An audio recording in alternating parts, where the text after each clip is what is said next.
السلام علیکم دوستو، کیسے ہیں آپ سب؟ میں زبینہ فیاض ایک بار پھر آپ کے ساتھ میں شروع کر رہی ہوں ابابیل by the secret colour part 12۔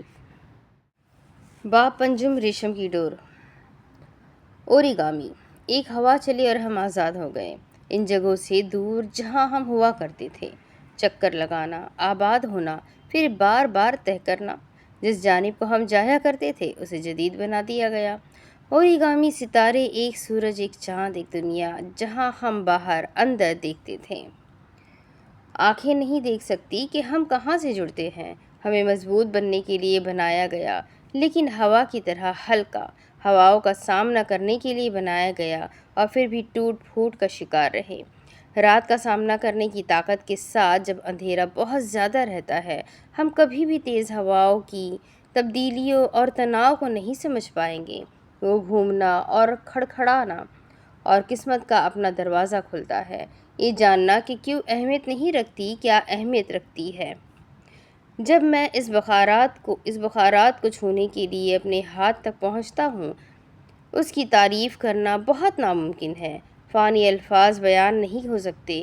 دیکھنے کے لیے کچھ نہیں، چھونے کے لیے کچھ نہیں، بس ہماری ہلکی سانسیں، ایک حقیقت، افسانہ نہیں کہ آخری نیند نہیں مٹ سکتی، تو یقینی طور پر زندگی کی یہ سانس ہم بانٹتے ہیں۔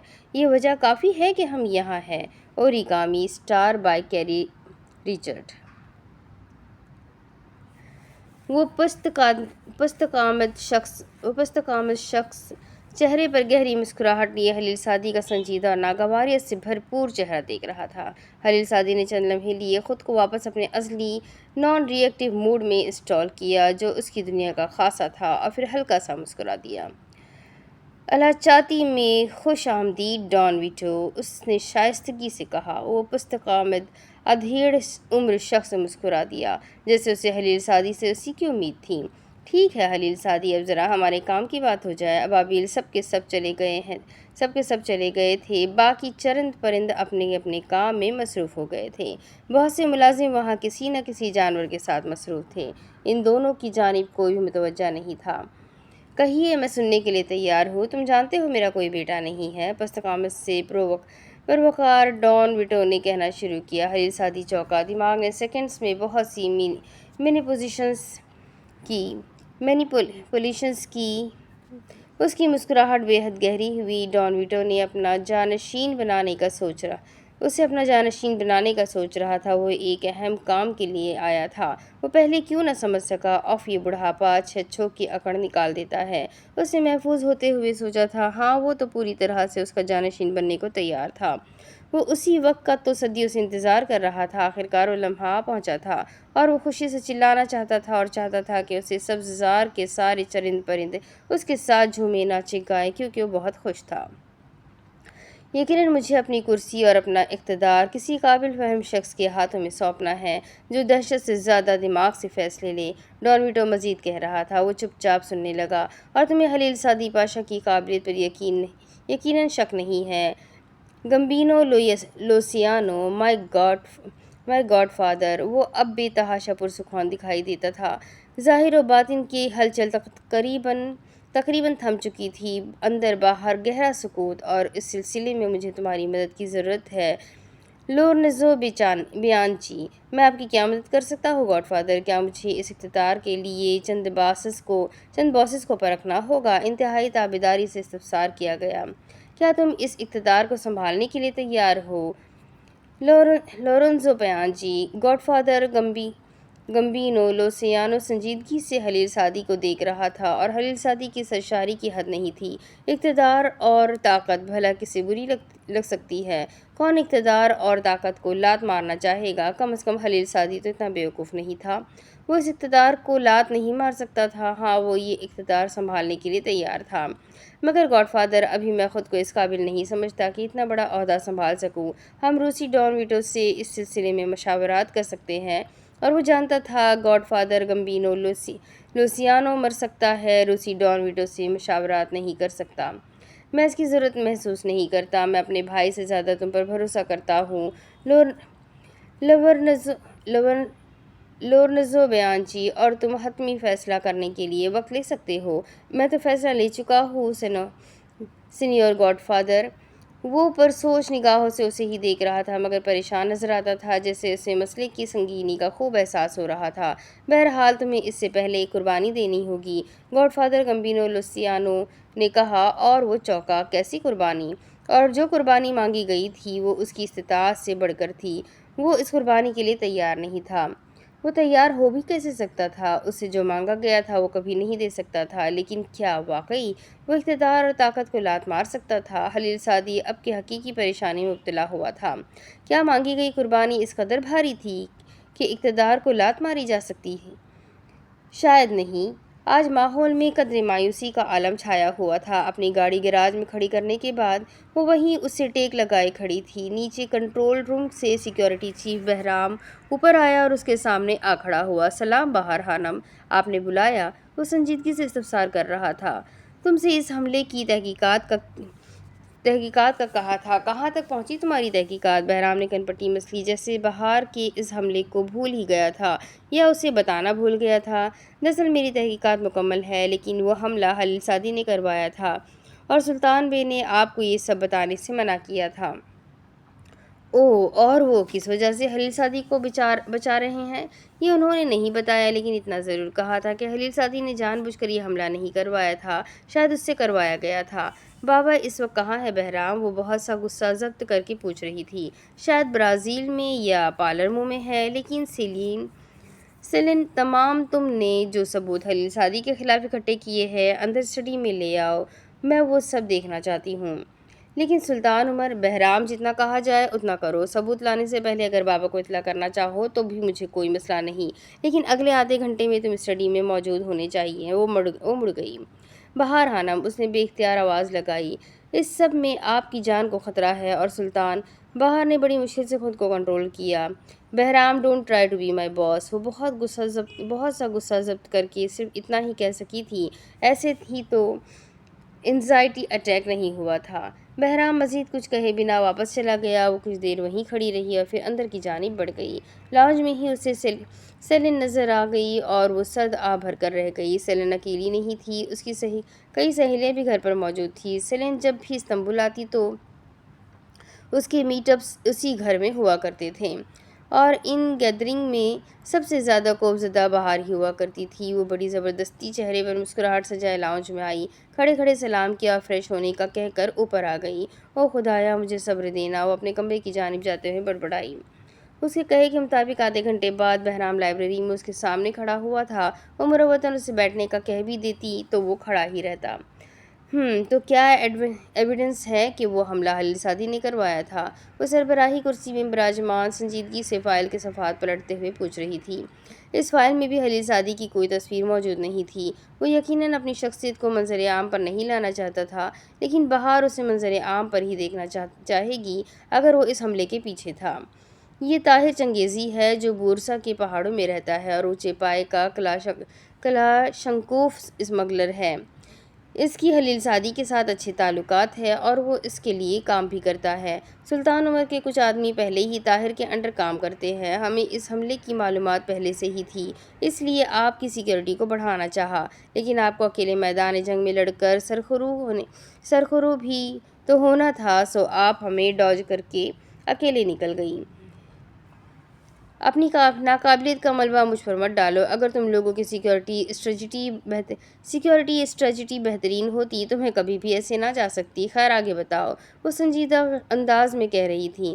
بہرحال خلیل سعدی کے لیے کام کرنے والے لوگوں کی ایک خاصیت ہے کہ وہ مخصوص اقسام کی اشیاء استعمال کر کے واردات کرتے ہیں، پھر چاہے وہ کچھ بھی ہو۔ اور وہ اور بھی کہنا چاہ رہا تھا، لیکن دروازہ نوک کر کے سیلین اندر آئی۔ پیروں میں نازک سی ہیل پہنے، گہری نیلی اسکرٹ اور بلاؤز میں ملبوس، وہ اپنی عمر سے کم ہی لگتی تھی۔ میک اوور بالکل فریش تھا۔ یقیناً وہ کہیں جانے کا پلان بنا رہی تھی اور اسی سلسلے میں بہار کو دعوت دینے آئی تھی۔ بہار جنم، ہم اسکودر جا رہے ہیں۔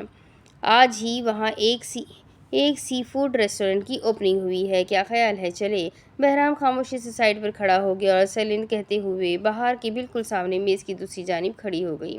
سیلین جم، میں بہت تھکی ہوئی ہوں اور ابھی کچھ کام بھی کرنا ہے، یعنی میں بہت معذرت کے ساتھ انکار کر رہی ہوں۔ ہم پھر کبھی ساتھ میں باہر چلیں گے۔ اس نے سہولت سے انکار کیا۔ سیلن نے لمحوں میں اس کے انکار کا برا منایا اور سامنے فرصت سے بیٹھ گئی۔ بہرام گونگا بہرا بنا وہیں کھڑا رہا۔ بہار، تمہاری عمر اس طرح کے بکھیڑوں میں پڑنے کی نہیں ہے۔ سلطان نے بتایا مجھے جو تمہارے ساتھ ہوا ہے، لیکن اسی کا نام زندگی ہے اور میں اپنی مصروفیات ترک کر کے یہاں صرف تمہارے لیے آئی ہوں۔ پلیز تم ساتھ چلو اور کچھ دیر انجوائے کرو۔ اس نے ضبط کا گھونٹ بھرا، ایک نظر سیلن کو اور پھر بہرام کو دیکھا۔ سیلن، میں نے اپنی فیملی کے 2 اہم لوگوں کو کھویا ہے۔ میں اپنی ماں کے قاتلوں تک پہنچنا چاہتی ہوں۔ مجھے اپنے بھائی کو تلاش کرنا ہے۔ سلطان عمر میرا باپ ہے جس کی ایک پروفیشنل مافیا لائف ہے، جس کی وجہ سے وہ اپنے بیٹے کو بچا نہیں سکتے۔ سیلن، تم ایک بلینئر مافیا کی اکلوتی اور خوبصورت بیوی ہو۔ تم عیش کر سکتی ہو، پارٹیز، آؤٹنگ، ٹریولنگ تمہارا سب سے پسندیدہ مشغلہ ہو سکتا ہے، لیکن میں بہار سلطان اور میری زندگی اتنی اسموتھ اور نارمل نہیں ہے۔ مجھے سارا دن باہر گزار کر رات کا کچھ حصہ گھر پر سکون کرنا ہوتا ہے۔ یعنی مجھے آؤٹنگ کا شوق نہیں ہے، میرے ہزاروں کی تعداد میں دوست نہیں ہیں جن کے ساتھ میں پارٹیز کرنا مس نہیں کر سکتی، یعنی مجھے پارٹیز کا بھی شوق نہیں ہے۔ میں سارا دن ایک جگہ سے دوسری جگہ جاتی ہوں اور استنبول سے خوبصورت شہر مجھے دنیا میں کوئی نہیں لگتا۔ مجھے ٹریولنگ کا شوق ہے، لیکن اس وقت میں بے فکر ہو کر ٹریول پر نکل جانا افورڈ نہیں کر سکتی۔ میں تمہارا مزید وقت ضائع کیے بنا صرف اتنا کہنا چاہوں گی، تم میرے لیے ہلکان مت ہوا کرو۔ اپنی زندگی اپنے لیے جیو۔ میں تمہاری پرسنل اسپیس کو ڈسٹرب نہیں کرنا چاہتی۔ امید ہے تم نے برا نہیں منایا ہوگا۔ آخر میں وہ بے تکلفی سے مسکرا دی۔ اف بہار، تمہارا کچھ نہیں ہو سکتا۔ کیا تم نے شادی کے لیے کوئی لڑکا دیکھا ہے، یا اس معاملے میں بھی تمہارے پاس مجبوریاں سنانے کو لمبی داستان ہے؟ اٹھتے ہوئے سرسری سے انداز میں پوچھ رہی تھی۔ بہار مسکرائی۔ اس سلسلے میں آپ کو میری طرف سے مایوس نہیں ہونا پڑے گا، اسے سادگی سے کہا۔ اوہ، اس کا مطلب بہار سلطان کی شادی کی تیاری شروع کر دی جائے؟ وہ اسے چھیڑتے ہوئے کہہ رہی تھی۔ بہار نے بس مسکراہٹ پاس کی۔ سیلن 2-4 مزید باتیں کرنے کے بعد چلی گئی اور بہار نے سکھ کا سانس لیا۔ تمہیں چاہیے تھا سیلن کے یہاں آتے ہی مجھے خبر کر دیتے، لیکن نہیں، تمہیں تو سلطان عمر اور اس کی بیوی کی نظر میں ہی اچھا بننا ہے۔ اب جاؤ تم بھی یہاں سے، مزید کچھ بھی سننے سے دل اچاٹ ہو گیا ہے۔ میں نہیں چاہتا تھا کہ آپ اپنی اسموکر دوست کے ساتھ اس کے مرغیوں کے ڈربے میں رات گزارے۔ دوبارہ صنوبر کے بارے میں کچھ مت کہنا، اس نے تنبیہ کی اور بہرام سر اس بات میں ہلا کر باہر کی جانب بڑھ گیا۔ ظاہر تو ایسے کرتے ہو جیسے میرے سب سے بڑے فرمانبردار تم ہی ہو اور وہ سیلن صاحبہ۔ ان کے تو کیا ہی کہنے، جیسے میں تو جانتی ہی نہیں کہ محترمہ کو سلطان عمر کی غیر موجودگی میں استنبول صرف گیمبلنگ کے لیے یاد آتا ہے۔ بہرام کے دروازہ پار کرنے تک بہار کی صرف اتنی بڑبڑاہٹ ہی سننے میں آئی تھی۔ اوہ بہار سلطان، اس نے افسوس سے سوچا۔ آج کا دن تھکا دینے والا تھا۔ آج اس کی پھر خلیل سعدی کے ساتھ ایک تلخ میٹنگ تھی۔ وہ ایسا تو نہیں تھا کہ دو ٹوک اور ٹھنڈے انداز میں بات کرے۔ وہ تو بہت عزت سے بات کرتا تھا۔ اسے کیا ہو گیا تھا؟ وہ گھر پہنچنے تک خلیل سعدی کے بارے میں ہی سوچتی رہی تھی۔ عجیب سی کشمکش میں گھرے رہنے کے بعد وہ گھر پہنچی تھی۔ ابھی وہ گھر کے باہر ہی تھی جب اس کا فون بجا۔ اس کا بلوٹوتھ کار کے الیکٹرک سسٹم سے منسوب تھا، سو وہاں وہ نام دیکھ سکتی تھی، اور نام دیکھ کر بے اختیار اس کے چہرے پر نرم سا تاثر چھا گیا۔ مرحبا، اس نے کال آنسر کر دی۔ مرحبا بہار، کیا ہم آج ڈنر ساتھ کر سکتے ہیں؟ بہار نے زور سے آنکھیں میچی۔ اس وقت وہ کہیں بھی نہیں جانا چاہتی تھی۔ لیام، کیا ہم کسی اور دن مل سکتے ہیں؟ اسے اس طرح کی دعوتوں کو انکار کرنے کی خاصی پریکٹس تھی، اور ابھی بھی وہ یہی کرنا چاہتی تھی۔ مجھے خلیل سعدی کے بارے میں ضروری بات کرنی ہے۔ خلیل سعدی، وہ سر بھر کر رہ گئی۔ پلیز کسی اور دن، وہ کہنا چاہتی تھی۔ کہاں آنا ہے؟ اس نے کہا اور گاڑی کے باہر ہی روکے رکھی۔ ہوٹل گولڈن سٹی، تمام، میں پہنچ جاؤں گی 1 گھنٹے تک، اس نے کہہ کر کال کاٹ دی اور کار سے باہر نکل کر گھر کی جانب بڑھ گئی۔ کچھ ہی دیر بعد وہ سرخ بوٹ نیک والی شرٹ اور سیاہ بوٹ کٹ والی پینٹ اور پلیٹ فارم ہیل پہنے گیٹ سے باہر نکل رہی تھی۔ اپنی کار کا دروازہ کھولتے ہوئے وہ چونکی۔ ونڈو اسکرین پر کچھ تھا جس کو دیکھتے اس کے چہرے کا رنگ تبدیل ہوا۔ اس نے گیٹ کے باہر قدرے فاصلے پر کھڑے گارڈز کو دیکھا اور پھر ونڈو اسکرین پر سے وہ اوریگامی پیپر اٹھا لیا۔ وہ پیلے رنگ کے کاغذ پر سورج مکھی کا پھول بنا ہوا تھا۔ بہار شوق سی اسے ہاتھ میں تھامے کتنی ہی دیر دیکھتی رہی۔ شکر ہے کسی اور نے دیکھ نہیں لیا تھا۔ تم سب جلد ہی بہار سلطان کو جان جاؤ گے۔ اس نے وہ کاغذ اپنے ہاتھ میں بھینچ لیا۔ ریسٹورنٹ میں کھانوں کی اشتعال انگیز خوشبو سڑک کے آخری سرے تک جا رہی تھی۔ گلاس وال کے پار وہ اسے اندر کی جانب آتے ہوئے دیکھ سکتا تھا۔ اس کے چہرے پر بے اختیار مسکراہٹ رنگ گئی۔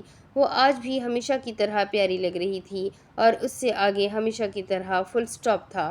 وہ ریسٹورنٹ کے اندر داخل ہو چکی تھی اور اب ارد گرد اس کی تلاش میں نگاہیں دوڑا رہی تھی۔ وہ کچھ دیر اسے دیکھتا رہا، پھر سیٹی بجا کر اسے اپنی جانب متوجہ کیا۔ سیٹی کی آواز پر بہار نے اس جانب دیکھا اور جلد ہی اسے لیام جان نظر آ گیا۔ وہ یونانی نقوش والا شخص اتنا معصوم لگتا تھا کہ اس پر بے تحاشا پیار آتا تھا۔ بہار اسے مسکرا کر دیکھتے ہوئے اسی جانب بڑھی۔ یکشم لار، شام بخیر۔ لیام مسکراتے ہوئے اپنی سیٹ سے اٹھا اور اس کے لیے دوسری جانب آ کر کرسی ڈھکیل کر پیچھے کر کے بیٹھنے کا کہا۔ ساؤ، وہ سر اس بات میں ہلا کر کرسی پر بیٹھ گئی۔ کیا لیں گی ساؤ جی؟ وہ اپنائیت بھرے لہجے میں پوچھ رہا تھا۔ کیلاماری اور پاستا کاربونارا۔ اس نے شیشے سے باہر نظر آتے فاسفورس برج کو دیکھتے ہوئے مینیو دیکھے بغیر بتایا۔ وہ یہاں کی کسٹمر تھی اور اسے یہاں کا کھانا پسند تھا۔ غزال، بہت خوب، مجھے بھی یہی پسند ہے۔ وہ جانتی تھی لیام جھوٹ بول رہا ہے، اسی لیے فاسفورس برج سے نظریں ہٹا کر اسے دیکھ کر ہلکا سا مسکرائی۔ لیام کے جھوٹ کہنے سے اس کا کیا جاتا ہے؟ وہ بھی مسکرا دیا۔ وہ یونانی باشندہ اس وقت ویٹر کو آرڈر لکھوا رہا تھا۔ میں بار ٹینڈر بھی ہوں، آپ کو کچھ چاہیے؟ خانم آفندی، مادم۔ وہ ویٹر شرارتی مسکراہٹ لیے بہار کو دیکھ رہا تھا۔ ساؤ بارمین۔ اس کی مسکراہٹ ہنوز ویسے ہی تھی۔ ویٹر چلا گیا تو لیام اس کی جانب متوجہ ہوا۔ وہ آپ سے فلرٹ کر رہا تھا، یقیناً تم جیلس نہیں ہو رہے لیام؟ وہ ہنسی۔ شاید ہو رہا تھا، اس نے بھی خفت سے کہتے ہوئے تسلیم کیا۔ بہرکیف میں اس سے اہم معلومات کے لیے یہاں موجود ہوں، یعنی خلیل زادی۔ وہ سیدھا ہوا اور ساتھ رکھی کرسی پر رکھے لیپ ٹاپ بیگ سے ایک فائل نکالا اور اسے بہار کی جانب ٹیبل پر ڈھکیلا۔ آپ پر حملہ خلیل زادی نے کروایا تھا، وہ پختگی سے بولا۔ نے ساری مسکراہٹ سمٹی اور وہ سیدھی ہوئی۔ کیا واقعی؟ کیا لیام کے پاس بھی ثبوت موجود تھے؟